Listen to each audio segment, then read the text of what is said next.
বিশ্বনবী পাগলের মতো একবার হাউজে কাসারে যাবেন, একবার সিরাতে যাবেন, একবার পুলসিরাতের দিকে, একবার হাউজে কাউসারের দিকে পাগলের মতো দৌড়াতে থাকবেন। তার কোনো গুনাহগার উম্মত যাতে জাহান্নামে ঢুকে না যায়, সেদিন কেউ সুপারিশ করতে পারবে না বিশ্বনবী ছাড়া। এজন্য 5 নম্বর আল্লাহ বললেন, মান যাল্লাযী ইয়াশফাউ ইনদাহু ইল্লা বিইযনিহি।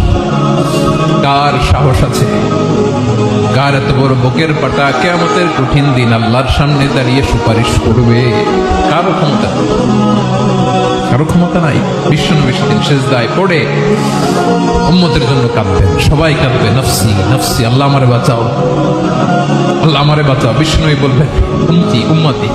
বিশ্বনবী আমার জন্য কাঁদবেন, আপনার জন্য কাঁদবেন, আমাদের জন্য সেদিন কেঁদে কেঁদে জাহান্নামের দরজায় দাঁড়িয়ে আমাদেরকে টেনে টেনে জান্নাতে ঢুকাবেন। এজন্যই বিশ্বনবীর ভালোবাসা যেন আমাদের হৃদয়ে ভরপুর থাকে। আমার ভাইয়েরা, প্রতি শুক্রবার বিশ্বনবীর উপরে বেশি বেশি যেন আমরা দুরূদ পড়ি। আমরা যখন বিশ্বনবীর সালাম দেই, দুরূদ পড়ি,